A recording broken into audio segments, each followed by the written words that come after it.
I'm going to start off today with a clip from Moonstruck, and I hope everyone knows what I'm talking about, the 1987 Norman Jewison movie with Cher and Nicolas Cage. Does everyone remember that movie, Moonstruck? Okay. There's a point in the Moonstruck in which he takes her to the Metropolitan Opera. So I'm going to play that. It's only a minute, but this is what came up for me with today's titled podcast, Jacob's Tears.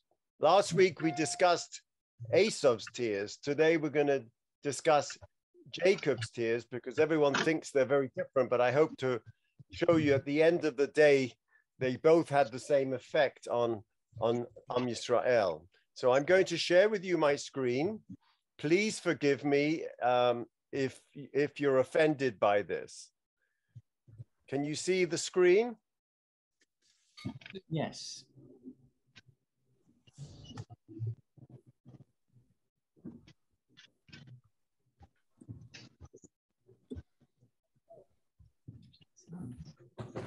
We can't hear anything though. Is that better? Yes. There we go.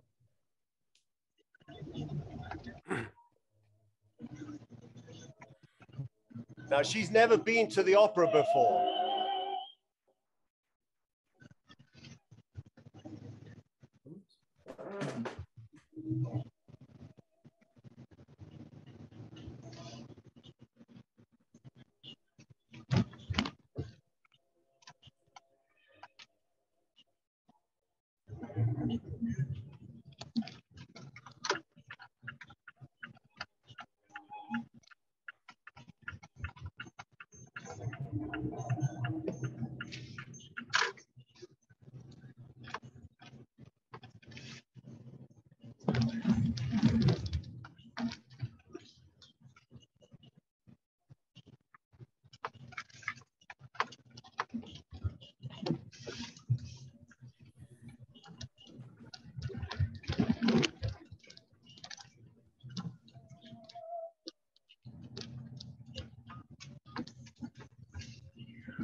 So why am I showing this to you? Because I first of all, I just love that scene. But really, what is Norman Jewison accomplishing? Because this is a romantic comedy that's occurring in Brooklyn in a pizza shop.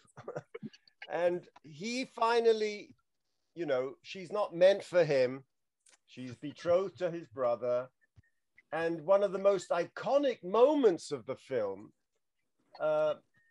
takes place in the opera house. So the opera La Bohème is a medrash on which the love story in Brooklyn is taking place. As the two lovers sit in the audience, we get a segment of Mimi's famous Don Deliate, the first such instance of the moment in the entire film.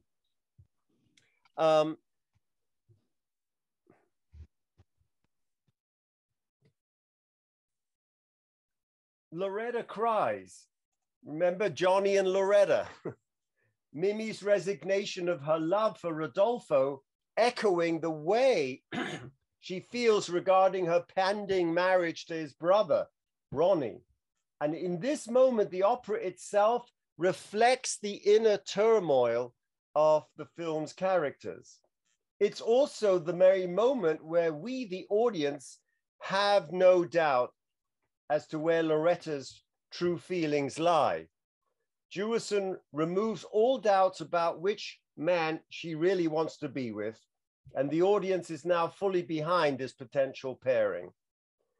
And the entire movie prepares us for this very encounter of emotions, which incidentally is the climax of the picture, the movie, and of La Bohème. And so that is my segue into our text today, which I will now share with you, from the sublime to from the ridiculous to the sublime. Where are we?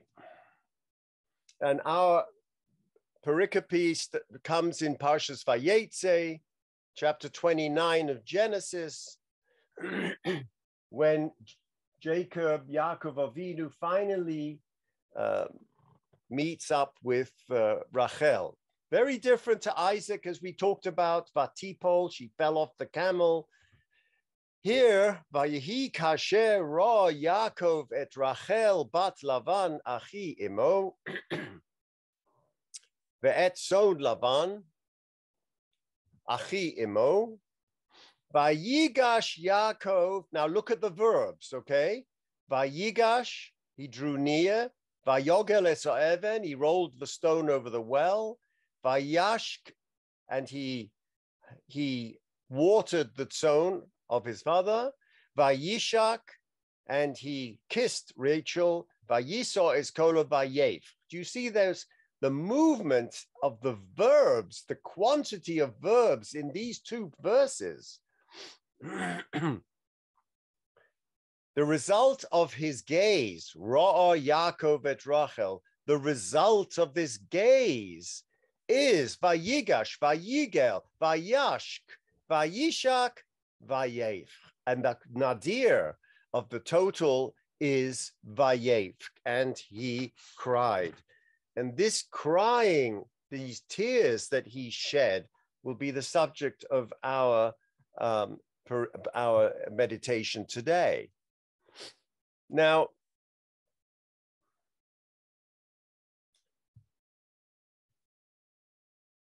many Mefarshim ask the same question. That is, what's a nice young man, a yeshiva bacher who just spent 20 years in Brisk or the yeshiva of Shem, come out and kiss somebody? They're not married. And why did he start crying after kissing?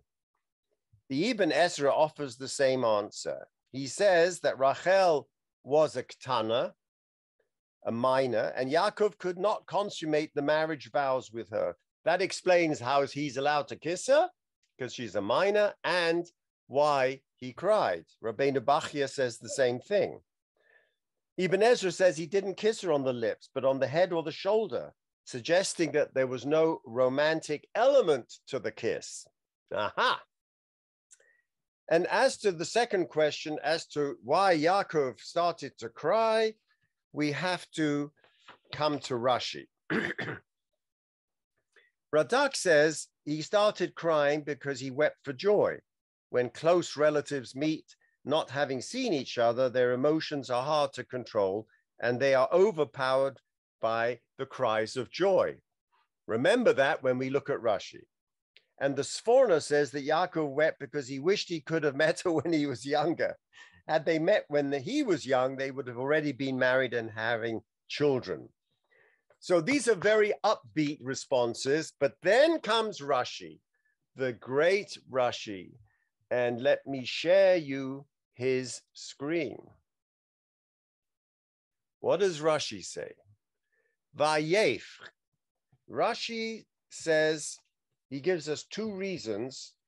And remember, the Divrei Yisrael tells us that whenever, it's an important principle when you're studying Rashi, that when Rashi presents two possible explanations to a difficulty, there is usually some connection between the two possibilities. So let's think about that as I present to you the two possibilities. Rashi is very bothered, as is the Medrash, as to why, having met the love of his life, he immediately, it says, he fell in love with her, he loved her more than Leah. Constantly, his love for Rachel was eternal. So why did he cry? And so Rashi says, and he wept. Lefi, Rashi 1 versus Rashi 2. Lefi shetzofa beruach hakodesh, when he kissed her, he saw through the Holy Spirit, through divine inspiration, she'eno nichnas imo likvura, they will not share an eternal resting place, that she would not be buried with him. that somehow that she, and he tells that to Joseph at the end of Vayeshev, in the end of Miketz, he says, Mesa alai Rachel, he tells Joseph, and he has to explain to his son after meeting him, after being away from him, why, in fact, she wasn't buried with him, that she died with him on the way. Now, Rashi's quoting from Genesis Rabbah, She'ena nichnesis imo likbura, she would not be buried with him. Now, let's go to the second interpretation of Rashi. Dova acher. And remember, we have to try and reconcile the two because he's bringing us both for a reason. And there is a connection between the two reasons. And we have to work that out because he doesn't tell it to us. Lefi sheba biyadayim reikonios. He came with empty hands. He's coming to a wealthy man who has flocks and everything. And a person who comes, without flowers to his betrothed, or without a trousseau, without a nadin, without nothing, caused him to cry. So the first time he wept is because he realized that the love of his life would only be in this world, but they would not be sharing the same burial plot together. The second one is much more what we would think prosaic.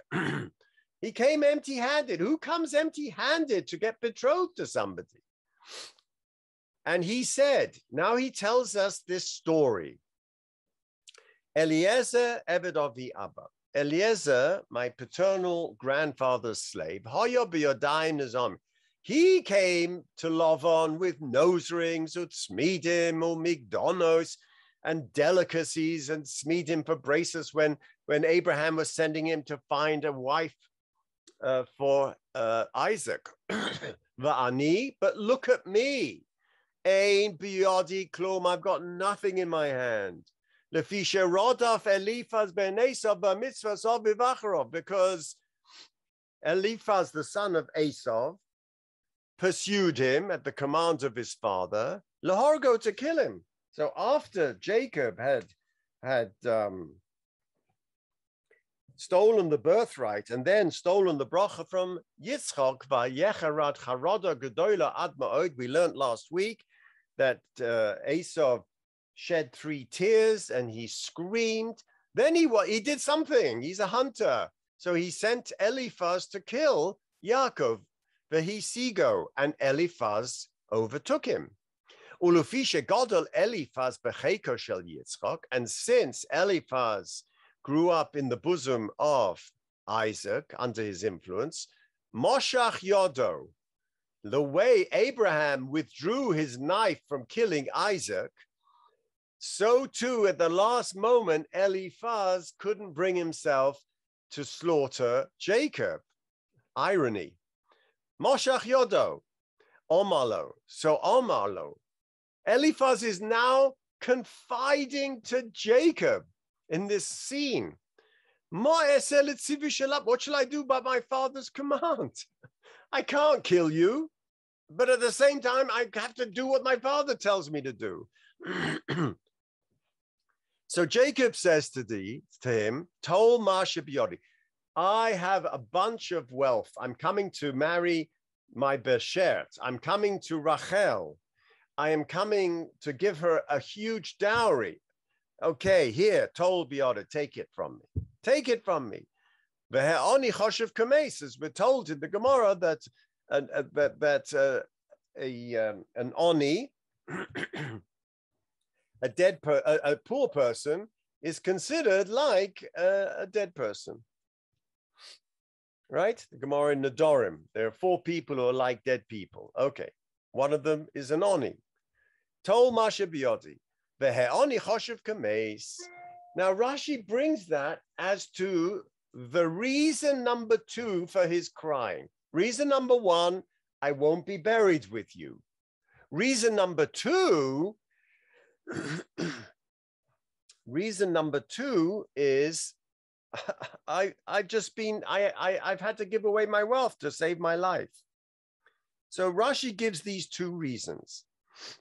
Now the Medrash comments that Yaakov, whilst he was being attacked by Eliphaz, recited the pasuk, Psalm 121, Esa enai el harim me'ain yovo Ezri. I lift up my eyes to the mountains. Where shall my salvation come? Ezri me'im Hashem oseh shamayim ba'aretz. My salvation comes from Hashem, the maker of heaven and earth. Upon reciting this pasuk, Yaakov Avinu was able to arrive with peace of mind and was secure, even though he was impoverished. Now, what is the trick here? What is this pasuk, El Horim? And I think that the word Horim, mountains, can be read as Horim, parents. It's a true midrashic pun. Yaakov Avinu looked up to the previous time this same shidduch scenario was at play, and he saw the great wealth that Eliezer had arrived with on behalf of his father. And experiencing this great sense of loss, he says, my father had this, but I have nothing. Where will I have what it takes to make this shidduch happen?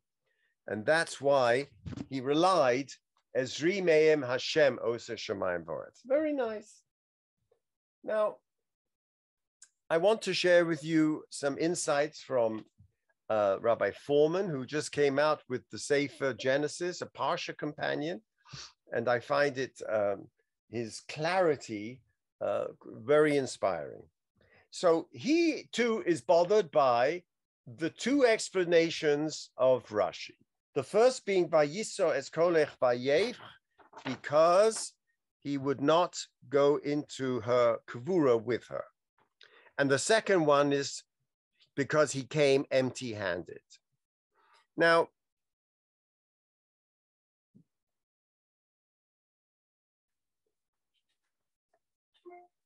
he wants to argue that Rashi's 2 interpretations are not as different as they seem to be. In fact, according to Foreman, they are 2 sides of the same coin. And you have to understand the statement, Vayisa es kolo vayef. We had learnt this statement, Vayiso es kolo vayef, occurs throughout the Hebrew Bible. And it has a particular connotation. It seems to convey the sense that something is being lost irrevocably. Something precious is slipping through your fingers, and there is nothing you can do but watch it happen. In the first time we see Vayisa es kolo vayef is by Hagar and Ishmael.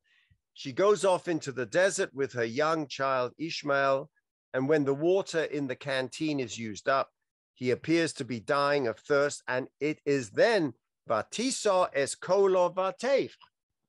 She lifts up her voice and cries, something precious and irreplaceable is being lost, her son, and seemingly there's nothing she can do about it. Of course, it wasn't true. She just simply couldn't see the life-saving well that would allow him to live.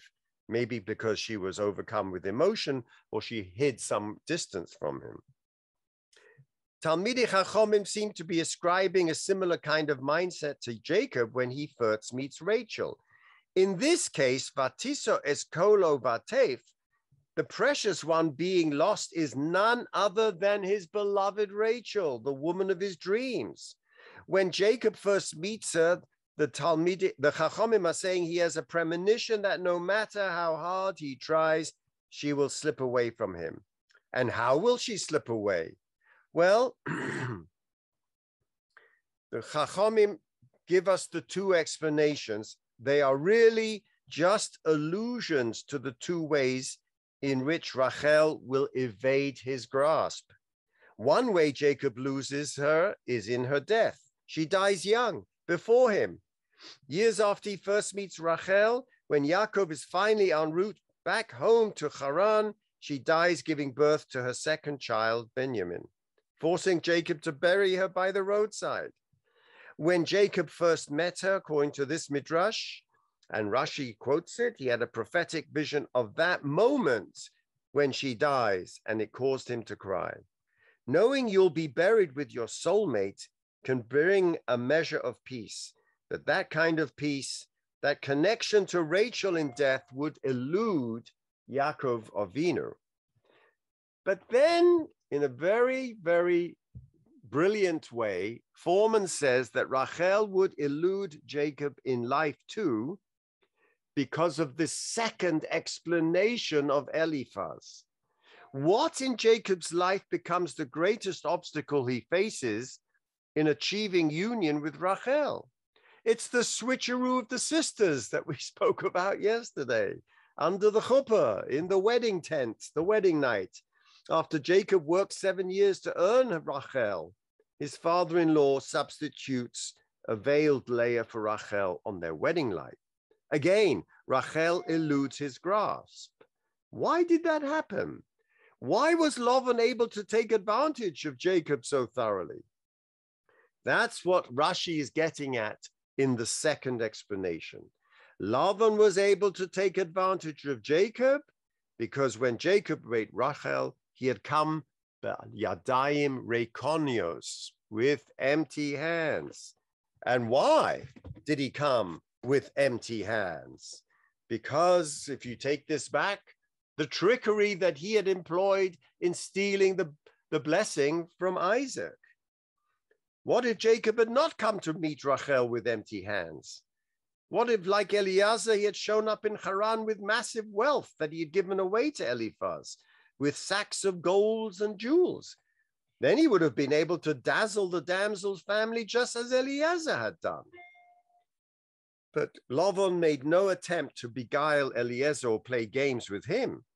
His copious wealth had given Lavan the sense that Eliezer was a man of substance, not to be trifled with.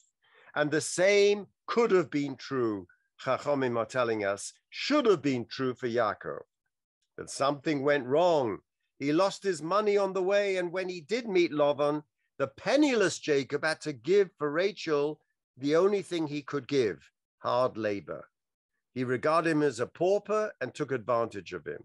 And so Jacob already then had lost Rachel for 7 years because he had come to Lavan empty-handed. So now we can see that the two interpretations that he saw, that she would no longer be with him in death and even in life. So then this also harpens back to Vayisa Esav Kolo Vayev.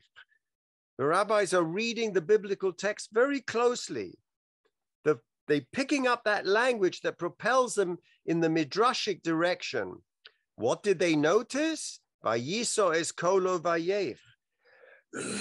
It's as if they're trying to tell us, you want us to understand why Yaakov cried? Just look at the last time someone lifted his voice and cried. Esav had cried the same way. The 3 tears of Esav last week we discussed when his brother deceived him. So the sages conclude that Esau's tears led through a natural train of consequences to Jacob's tears. The sages' story of the encounter with Eliphaz is their way of reconstructing that train of consequence. It begins when Rebekah sends Yaakov away to protect him from his brother's wrath, but Esau's vengeance, the rabbis reason, would not be so easily foiled. He would dispatch his son Eliphaz, and Jacob has to survive the manhunt. How? By giving away his wealth. And the escape comes at a terrible hidden cost by becoming a pauper. The tears Jacob caused his brother to shed when he substituted himself for Esau, replacing an older child with a younger one, are now repaid with the tears Jacob sheds when his father-in-law Lavan replaces a younger child, Rachel, with an older one, Leah. The deceiver has become deceived. Very nice. Now that explains the Rashi. I want to give you just two more upbeat interpretations before we all pour ourselves out crying. And the first is Rabbi Yosef Salant in the Be'er Yosef adds, the reason for Yaakov's tears is he wanted his tears to join with Rachel's weeping. Remember yesterday we discussed Rachel mevakal baneha, that she is crying as her children go into exile. So he wants to his tears to join with her weeping, so she'd not be crying by herself. And therefore the phrase used by Yisro Kolo Vayef mirrors the Ramah, Kol Barama, upon which Rachel Imenu is heard. The Vayisro Kolo, he lifts it up because Kol Barama, on that elevated place, she is crying. But the Breslover Rebbe in Lema'achar Atir also gives this beautiful interpretation for the cause of his tears. Yaakov Avinu perceives the role Rachel Imenu would play in Eicha Rabbah Petichta 24 that we discussed yesterday to mitigate the din on the exile as Bnei Israel goes from the land. As Yirmiyahu says, Rachel Kol Barama Nishma Rachel Mavakal Baneha, she refuses to be comforted. So Yaakov Avinu's tears will not be effective. Esau, Yitzchak and Avram's tears are not effective. Only the tears of Rachel. So his mingling his tears with hers is a foreshadow of the fact that of all the Avos, it is only, as we learn in Petichta Rabbah, Eicha Rabbah, Petichta 24, that it is Rachel's tears alone that will be effective. Okay, I want to go now a little bit deeper. And in order to do that, I have to be naughty again and go back to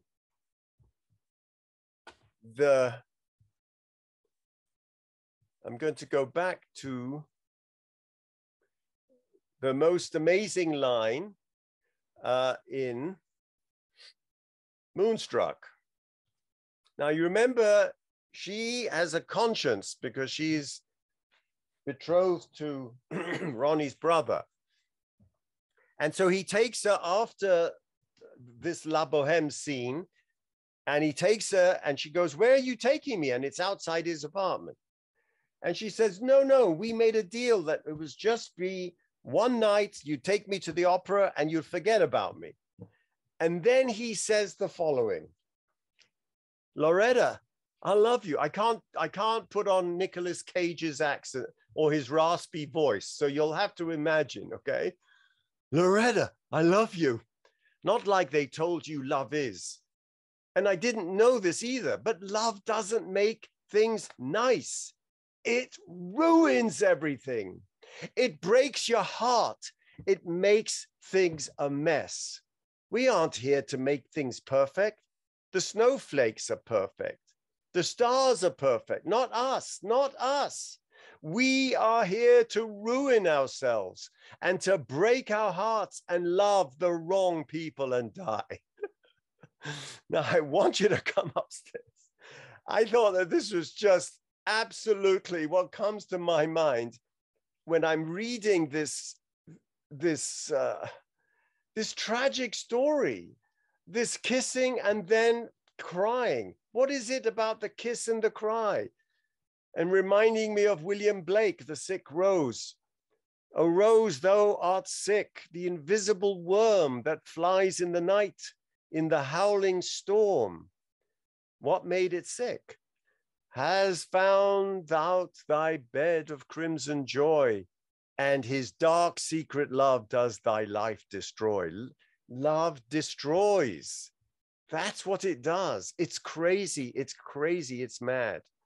Which brings me to my last inappropriate picture. And who is this? Now, we know that in Dante's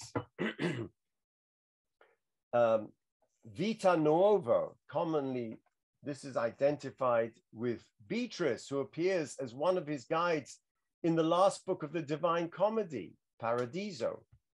And in the last 4 songs, there she takes over as a guide from the Latin poet Virgil, because as a pagan, Virgil cannot enter paradise. And because being the incarnation of beatific love, as her name implies, it is Beatrice, his muse, who leads him into the beatific vision.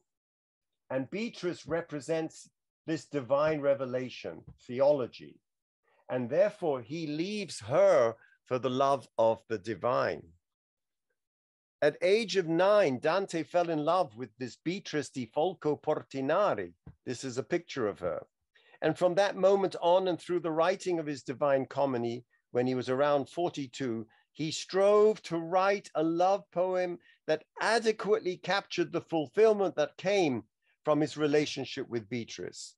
But writing in the high Middle Ages, when medieval Christianity presented a structured world with clear hierarchies, Dante was forced to answer the quintessential question, whether human love could, or more importantly, should, be comparable to the love between man and God. Remember, Rabbi Akiva had already told us that all the books of Tanakh are Kodshim, but Shir HaShirim is Kodshe Kodshim. Why? Because he saw that that romantic love is the mirror of Am Yisrael's love for the divine. And for our Parsha, although the times are different, the convention is the same. And for us, the question is all the more poignant. What is the role of Yaakov Avinu's romantic love for Rachel? Does romantic love set us up for an unfulfilled love? And Mark Wolf writes, in both narratives, comparing Dante's Beatrice and Lahavdil, Yaakov for Rachel, our heroes set out to differentiate their love from the common variety, insisting that what they are experiencing is an intimacy and a connection more fulfilling than ordinary desire or lust. The sin they share is to have wasted all their love on something that couldn't, in the end, offer spiritual fulfillment. For Yaakov, the differentiation comes in this moment of love at first sight. Vayar, Vayishak, Vayef. Seeing Rachel, he performs the superhuman task of removing the stone covering the well, and then embraces Rachel and cries the first actual tears that we see in the book of Genesis. These tears are very different from the sobbing that bursts forth from Esau after learning that his blessing has been stolen a couple of chapters ago. Beyond the verb choice, there is a linguistic connection between the action of Jacob and Rachel's embrace and the tears that follow, suggesting that the moment itself is unique. And as we've rehearsed, Rashi himself presents the 2 options. But in both readings, both the Rashi's reading that we won't be buried together, and in the reading that I've come with empty hands, as Aviva Zornberg connects both options, if I can quote her, to a sense of loss that comes with the moment of the embrace, in the center of the love, of the kiss, of the embrace. In both readings, Jacob's tears are connected with death. La petite mort, as they say in France. On the one view, he cries because of his love for Rachel and because of their eventual separation. Not only death, but even burial will divide them. There is an anguish at the very heart of love. As Dante says, love can draw one to another so that she becomes the center of one's world. And if one is blessed enough to be drawn into such a love, then everything in one's life makes sense in relation to her. And the sense it all makes is shining and glorious and satisfying. One understands oneself completely and happily in terms of the definition this love gives to one's life. So this hugging and kissing is a moment of intimacy that exposes the meaning of his life. For Jacob and Rachel, as for Dante and Beatrice, their love is substantially different from any experience previously. They make the case through their actions and emotions and vulnerability to each other that one can achieve fulfillment of life through human love. However, as much as we can make our case for the spiritual fulfillment of romantic love, the texts in both cases lead us and force us, the reader, into a different direction and insist upon a tragically opposite conclusion.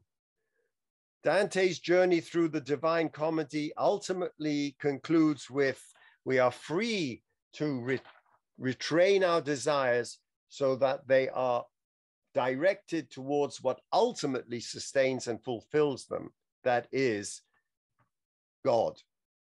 Beatrice is Dante's way to God. She takes her place as the savior and only is his ladder to the love of the divine.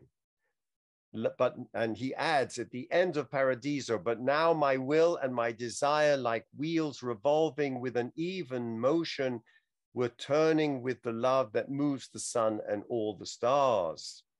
What for Dante is a moment of enlightenment, for Jacob, our father, is a series of tragic turns. The most obvious of these is when his love for Rachel is thwarted by his father-in-law. A victim of the deception that brought him to Rachel, Yaakov Avinu begins his life not with his intended love, but with Leah. God seems to be sending a harsh message to the lovers through our text.